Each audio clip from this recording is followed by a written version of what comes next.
We've got some intro music today, courtesy of the man in the bottom left corner there. Welcome back, guys, to WagerTalk TV. Brian Leonard, Dave Koken, Tony Finn joining me here. I am Andrew McGinnis. Happy Friday, guys. Brian, how you doing? I'm good. How's everybody else doing? Can't complain. Can't complain too much. Dave? Now, there's no, just to clear up, Andrew, the weather's fine at Chicago. No issues whatsoever. And a slight wind out of the northwest. So anyway, that's they will be playing. I'm doing okay. I'm an idiot.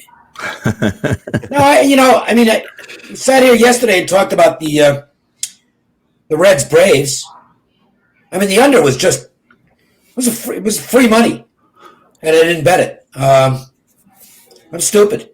I didn't lose the game, but the Reds can't hit. Castillo's a good pitcher. That's under, and you got the 5, but I really hate it when I do that. I don't mind if I make a mistake on a play, but when I blow off what was clearly a right side, just irritates the hell out of me. But anyway, that's water under the bridge, and we move on. I have a 5% up in the NFL. It's the first one since January of 2019. It fits an angle that I really like. That doesn't come up very often. I think the public will bet the other side, which I don't mind. That's up now. I've got 3 college football games. One of them is a free play. You can check them all out now at WagerTalk.com. Brian, we'll just circle back to you with what you have going on for this whole weekend. Yeah, I passed in baseball today, although I do have some good information, I think, on the first game. I'm 7-1, as Dave pointed out the other day in college football. I believe you're 8-1, Dave. I'm 7-1, and I put out a big 4-pack, and I put them all in one package. So normally it costs you $100 to get these 4 plays, and I may add another if I get enough information before Saturday. But anyway, I've got 4 plays on the all-inclusive for Saturday, only $29. So it's already been a big seller since I put it up last night. So if you want to get a guy who's off to a nice start in college football and get it at a cheap price, I think that's the way to do it. I didn't have one game I liked any better than any other. And the problem is I'm not going to force, anything 5-star if I don't see a 5-star. But these are all 4% plays. They're all games I really like. I've already bet them. And you get it for $29. Normally it costs you $100 to get these on an individual basis. Definitely, and I can definitely back that up. It's nice to have a package sometimes of 4 altogether versus somebody going out there and just buying one individual play. Like you said, all 4% plays there. Tony Finn, how you doing, man? Yes, how was sir. your week? It's good. It's going fun. Baseball's started pretty well in postseason. 3-1 so far. No complaints. Nothing wrong with that. I agree with Dave. I agree with Dave yesterday on that. I had so many DMs, Dave, on how can this total be what it is after we saw 2 Cy Young pitchers go take them out in the game before with the same total. And I said, well, I'll tell you why it's that total after the game's over. Probably because it's not going to score any runs. That's why that total is what it is. Tony, and we were doing the show together a couple days ago, and you mentioned you had a play on that game. Yes. I was on the Braves while you had the under, and right. I got to tip my hat to you. Congratulations on that one. I mean, pure under from the second that game started. So congratulations. Have you ever heard anybody complain? You could hear me in the 9th inning. I'm complaining, saying, nothing like a 0-0 game going into the 9th inning, because we both know. I was sitting around with a couple guys. We all know what's going to happen. We're going to go to extra innings, and this is going to go over. We're going to have a 3-run top and a 3-run bottom, and it makes no sense. And I was just talking, but yeah, it's that's nice. And Dave's right. Not only with the Reds can't hit, they're even worse against left-handers. And the day before, they were facing that left-hander, facing Fried, who we all talked about many, many times. So, yeah. Baseball, I have one early game. I am on the early game today in Wrigley. Okay. And I have nothing tonight in that San Diego game, which I'm assuming at this point in time, I'm curious to hear what you guys have to say about that as far as it looks like it's going to be an opener for San Diego, because they have everybody in there, and their brother is on the injured list. So wait a minute! Don't give away. We've got to talk about that game. Hold on here. That's all. I got one NFL and one college up. I don't have the packages up yet, but I'm not thrilled about it. These guys like the card. I find a couple I like. We'll see what happens. I would not say that I like the card. because, you got a fairly full slate of college and almost everybody's playing in the NFL. But, if I came up with 4 games, it's never about quantity anyway. No. It's about quality. Dave, it just seems so, everything's so different. I look at the schedule and I say, it's just nothing. I mean, it's just not. Typically, we have a nice array of 50 games to kind of pick and choose through, and whatever conference we're covering. Now, you're right. We have to wait until last minute just to make sure it's being played.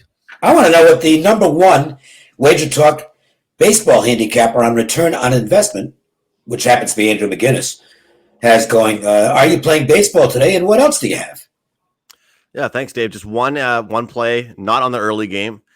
So I'm interested to hear what you guys had to say on that one. And then first time ever releasing a 3-pack of the NFL this weekend. So just like Brian is advertising, not selling anything individually. It's just a 3-pack of NFL plays for the weekend and one play in the UFC. It's pretty much what I've been doing in the UFC, just picking out one spot I like and not going any bigger than that. And, getting the job done. It's a 13-2 record. Actually, 14-2 after last weekend. In the UFC with the 4% plays. So go ahead and grab that over at WagerTalk. And, it's very interesting to mention real quick that now at WagerTalk, people used to always ask about day passes. We have 3-day passes, 7-day passes. Now you can go over and grab a day pass for $39 without somebody having a package up and posted. So you can go anyone's profile, Brian's, Dave, Tony, myself, and just click, day pass, 1 day, $39. And, I was telling some people last night on Twitter about that because I had a tennis play that went off this morning at 7 a.m. I had a Korean baseball play that went off at 2 a.m. Eastern. So if you would have bought a day pass, just the second the clock struck midnight, you're getting those 2 plays to start your day off, plus the rest of the plays I released today. So I just think that's a great idea. And Dave, I hope KBO is still going well for you. I've been really low volume with it. I haven't really been able to. I haven't had the time to handicap it the last couple of weeks, so I'm kind of leaning toward waiting for the playoffs to begin, and then I'll get back into it. I might, I'm going to glance at it, but if I don't have time to properly break the games down, I'm not going to throw something out there just for the hell of it. Dave, we always go to you second, but why don't we start with you first here with this first game? All right. Well, look, first off, Darvish has had an amazing season. And I know everybody talks about, the playoffs. Those were really mostly just the 2 games against the Astros a couple of years ago. His other playoff appearances were acceptable and, in fact, pretty good. He did have those 2 disastrous outings against the Astros, but I got to think that's in the rearview mirror at this point. Going back to roughly the middle of last season, he's arguably been the best pitcher in baseball. His numbers are amazing. And, unless he suddenly goes out of character and loses his command, he should do well against the Marlins. Sanchez, his last 2 starts to end the regular season were pretty bad. But it should be noted, those were both games where he was facing opponent for the second time. His first time versus opponent numbers have been spectacular, and he is facing the Cubs for the first time. So I don't like 6.5, especially at Wrigley, where the wind is a positive right now, but it could be a negative later in the game. Who knows the way the weather goes in Chicago? I lean under, and I lean Cubs, but I didn't feel strongly enough about either one to actually put money on it. Is there a play for you in this one, Tony? Yeah, I have a game early. I do have a play early in this game. And I reiterate everything Dave just said. Truth is, not only did Sixto face a lineup, those 2 last starts he had faced a lineup that had seen him, I would call them good hitting lineups. I know Washington's kind of inconsistent, but Atlanta, we all know that they hit right-handers pretty well. And in fact, if they faced right-handers all season, I'd almost be a given they may have the best record in base easily. That said, Dave's also right about the wind. Not only is the wind, when the wind is blowing out at Wrigley, our totals difficult. When it's blowing in really hard, can be if you're a visitor, the fielding when the outfield it is difficult. You'll see lots of misplayed balls in those cases. So 7's low, but it is fall, guys, in Wrigley, and the wind is blowing in. It's going to be a beautiful afternoon for baseball. I wish I was there. the one thing that I'm looking at here in this game is the strikeout prop here, guys, with Darvish. And I've noticed here in these playoffs and the wild card games that we've seen some high numbers. Obviously, high numbers because we're seeing talented pitchers. And Dave, if you'll recall, at the end of the season, I was taking the unders with these talented pitchers because they weren't lasting that long in the games. Now, to quote you, like you said to me one time a couple days ago, these guys are going as long as they can for the most part. These guys are coming in with plans. If they're looking good, they're staying in. So, the play I'm going to give out in this game is you Darvish over 7.5 strikeouts. Get that at minus 120. That's my play here in this one. Brian, anything for you? Excuse me. Yeah, I bet this game. I didn't give it to clients.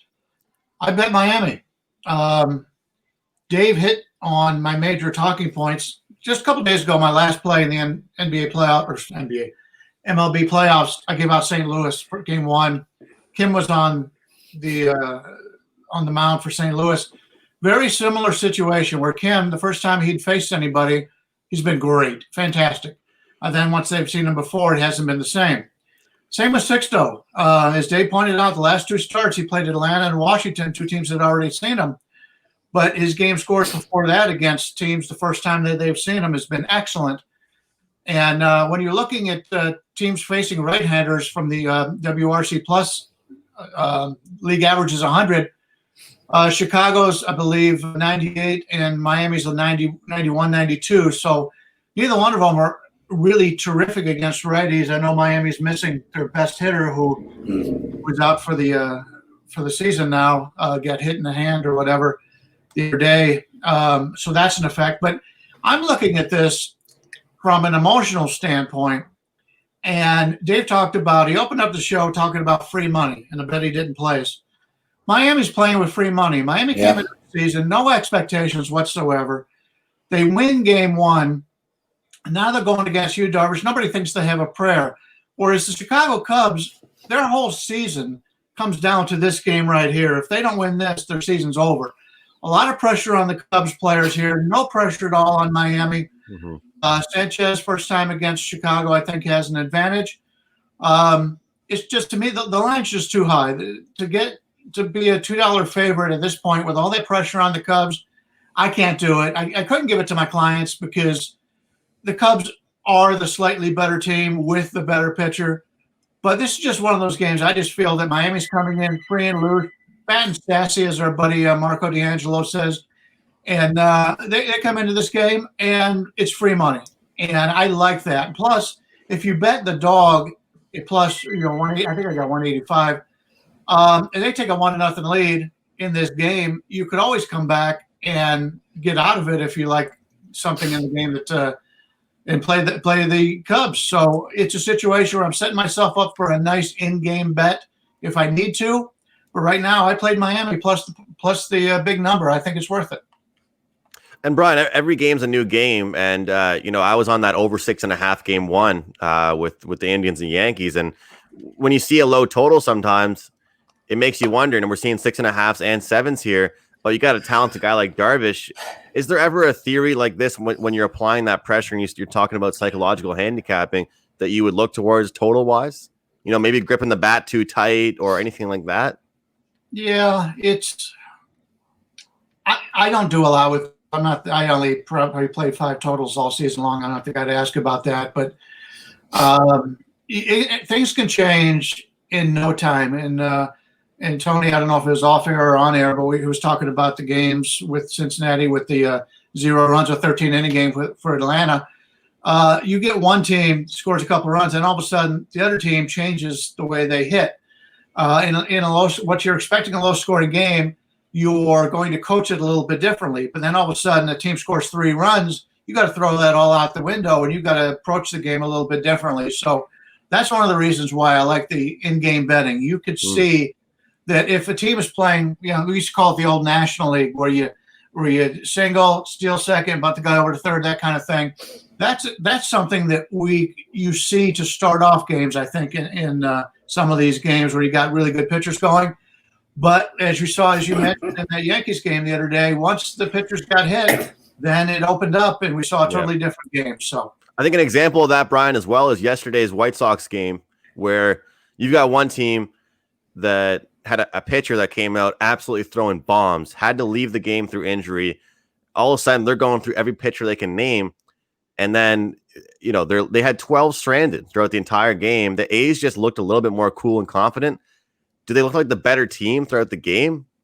Well, the result says yes, but when a team leaves 12 stranded, I kind of look at that. And my in-game stuff, Brian, is like, well, you know what? This team is getting on base, but if they're not converting with runners in scoring position, does it even matter? Does that even matter to me? Right, and the Reds and Twins were the ringleaders as far as that goes in this postseason. I mean, unbelievable how many opportunities both teams had and couldn't get anything. And neither one is playing anymore. Well, by the way, somebody posted a note about they heard a phone and assumed it was. I was going to say that. I was going to say, Dave, Tony's making everybody say it's you. It's Tony's phone. Yeah, Tony, you got a house phone, man? Come on. It was my office phone. Okay. Yeah. Just for the record, don't let the looks and the attitude fool you. I'm about as much of a gadget guy as you'll get. I always mention this. My dad was smarter than anybody watching this show right now, and smarter than me too. Guy worked on the atom bomb. Okay, we had computers in our house basically before anybody. So I've been around. Doesn't mean I'm good at it, but I've been around gadgets and shit way ahead of the pack. So wrong on the old school as far as that goes. It's funny just because we got obviously a couple different generations here as far as the panel goes in this show.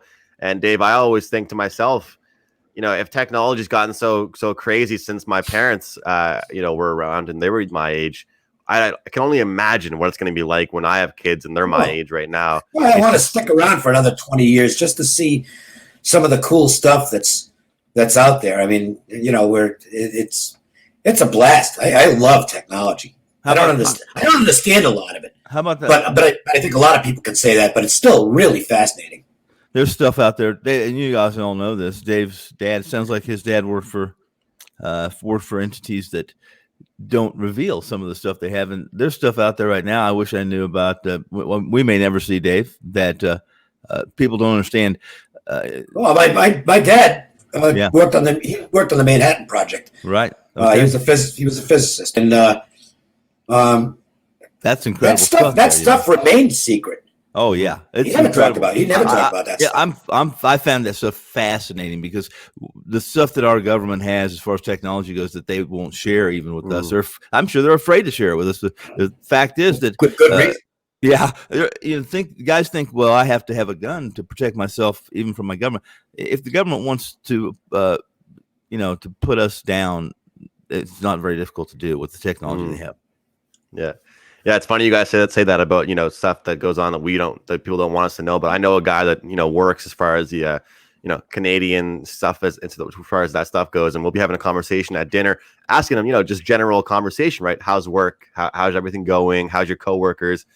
He gets into a conversation with me, starts describing a problem he had at work or something he's doing, and he says, "Oh, actually, I can't tell you that. I can't tell you that either." So it's hard to have a conversation with someone that can't really tell you the whole shebang. Guys, not too many. Yeah. We'll get off on a tangent like it's nobody's business. The Cardinals and Padres. Well, Dave, you said you opened things up and you said I'm an idiot, but you know what? I'm the real idiot on this show, and you guys can feel free today to call me an idiot because I held a San Diego Padres first 5 innings ticket yesterday. So I'm the idiot. It happens. Yeah, and that's just you ever have a bet like that and the first half gets destroyed? So I'm thinking to myself, I really hope they lose. Like I'm thinking, I hope they lose this game. After seeing that, of course, they come back to win. I gotta say, guys, one thing that it's impressed me, and I've just seeing the fact that the Cardinals, trading runs with this Slam Diego Padres team, both games now, getting up there in runs, Brian. Yeah, and when you score a lot of runs, you throw a lot of pitches, and that's my concern here for San Diego. It looks like it's going to be a bullpen game for San Diego here. And you take a look at some of their numbers from the last 2 days. Rosenthal, the closer, 45 pitches already. Pagan 41, Strom 38, Pomerantz 37. So the Padres better have their hitting shoes on today because they're going to give up some runs if you're going through that bullpen. That's all your best relievers have already pretty much burned themselves out the last 2 days. That is a major concern. Flaherty, you talk about a guy who's, if you're looking for somebody to bet on a strikeout prop, Flaherty is going to be in there as long as he can, unless he gets bombed, because that's a big advantage there to have a starter that can go 6 innings. Problem is for Flaherty, he hasn't gone more than 6 innings his last 7 starts. I know. That's your concern. So I set this game out. There's too many questionable things right now for me to place a bet on it, so I didn't do it. But it's something that it's going to be a good in-game betting opportunity if you're paying attention. All right, so let's go through a few things here. First, let's talk about Flaherty. And small samples are dangerous because they can be misleading. But, I mean, small sample or not, Flaherty's numbers on the road this year were train wreck bad. Who knows why? It's still the same distance from the mound to the plate. And this guy's a really talented guy, but he's just been really bad on the road. And he's facing a lineup that smoked it down the stretch last night, and that can carry over from one day to the next. But Flaherty still has to be given an edge here on the mound over what amounts to Johnny Holstaff. That's who's pitching for San Diego today. They're probably gonna throw 7 or 8 pitches in this game. Garrett Richards has worked each of the first 2 games, but he only threw a total of 13 pitches. I think he's probably the guy. I would start him and go as far as I can. But I have a feeling it's going to be Patino, the rookie right-hander. And the reason I would not start him, and this is just me starting an opinion, his control is terrible. He's got good stuff, but he's walked a ton of guys. And that just, to me, is extremely worrisome. I don't want free passes early on. It's a really tough call for the Padres to decide who to go with first. We know nobody's going to go real long in this game. Brian mentioned all the pitch counts for the guys. Everybody's going to be available, but nobody's going to be available for very long. It's a game that if San Diego wins, you would think it's going to be high scoring. It might be high scoring even if they don't win. I think that's the only thing I would do here, but I'm so muddled on this game, I'm not going to play it. So it's really just a guess for me on the over. Tony? Yeah, I have questions in this situation, like Dave just mentioned. When I looked at this game, my questions are, I have as many questions about Flaherty as I do about who San Diego is going to throw to the hill and toe the rubber. I think we all know, as Dave just outlined, it's not like they have 15 after the first 2 games. It's not like they have 15 pitchers anyway to throw out there, and that you have to, as the opposition, have to choose who am I going to be facing. Flaherty, listen, St. Louis, I mentioned this in a show earlier in the month or last month, that they've been very careful, regardless of win or loss. They've been very careful with their pitchers because they have some issues with them. First off, one of the things we didn't mention is that this team is even behind everyone else because of the COVID situation that they went through, where they had to basically be quarantined for an extra week and pitch a lot of innings, play a lot of innings that the other teams or the other National League teams did not have to, and even American League teams. So in this series, you have to give the hitting edge, at least in this game, to San Diego. And I think you like Dave said, you want to get Flaherty the edge here, but he's going to be facing a Padres staff. And anytime you're facing an opener, there's you and I, Dave, everyone on this panel knows that even the most pedestrian pitchers or the most pedestrian openers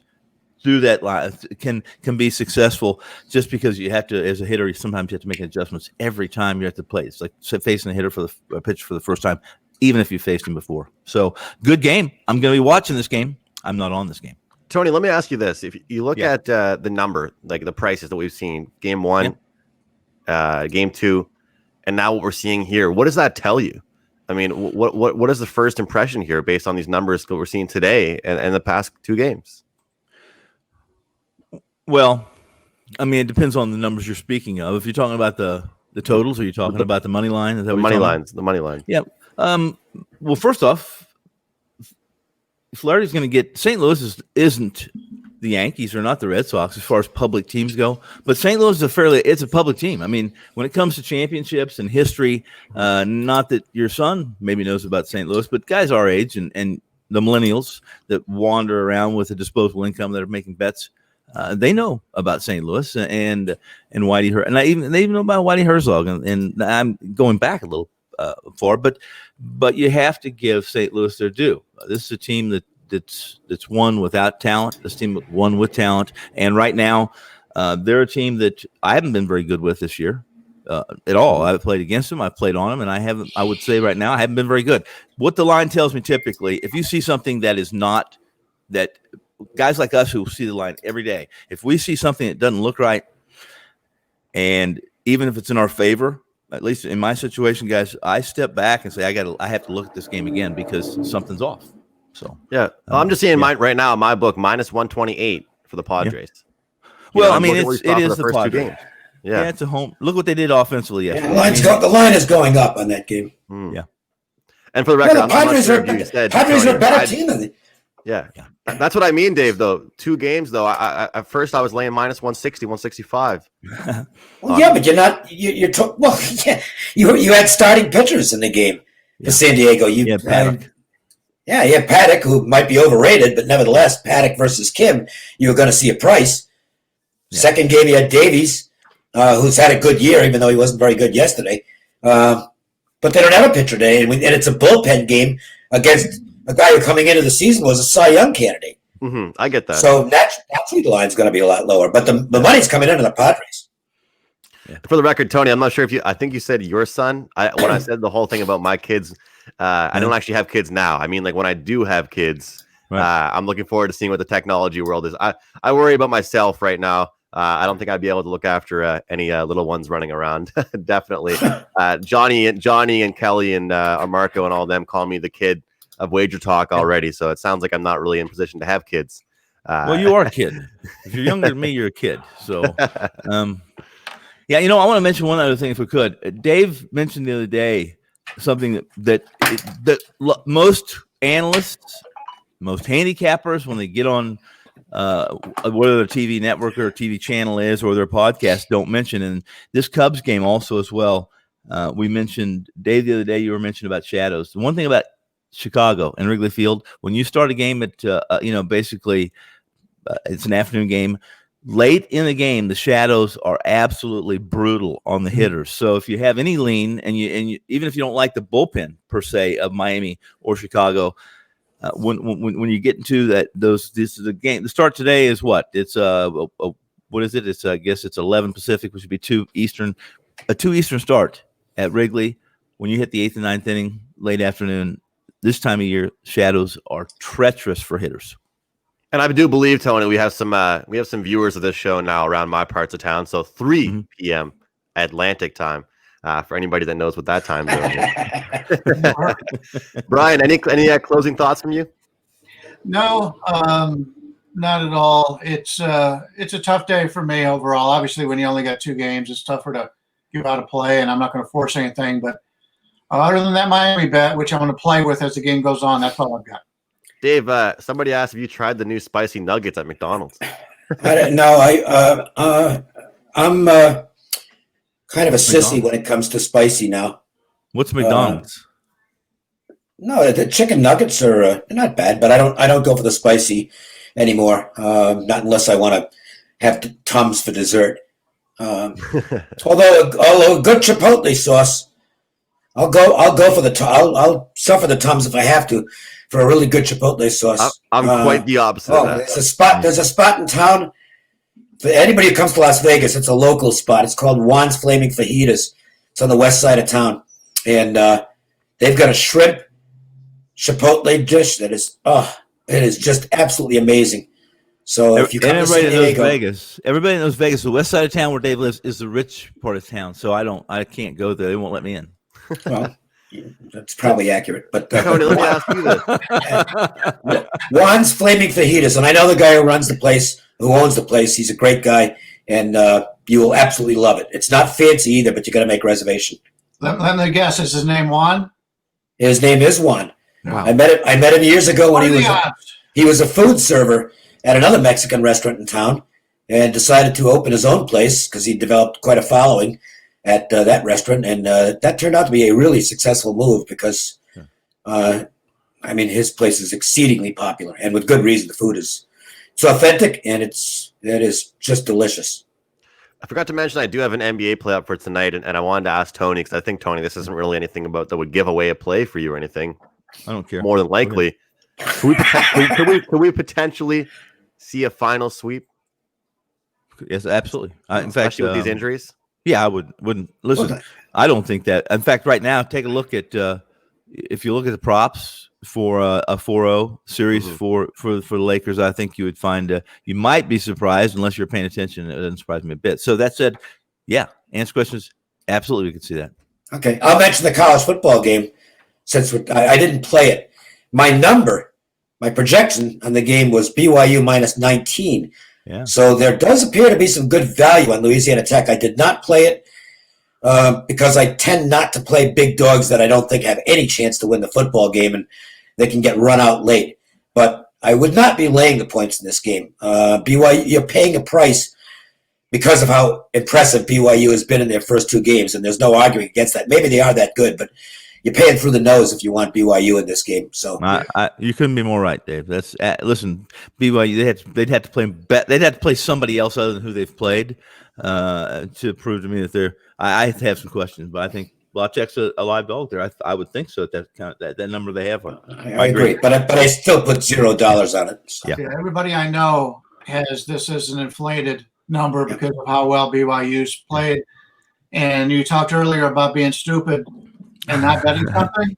This is the game that we're all going to turn around and say, our number said we should have played the dog. Why didn't we play the dog?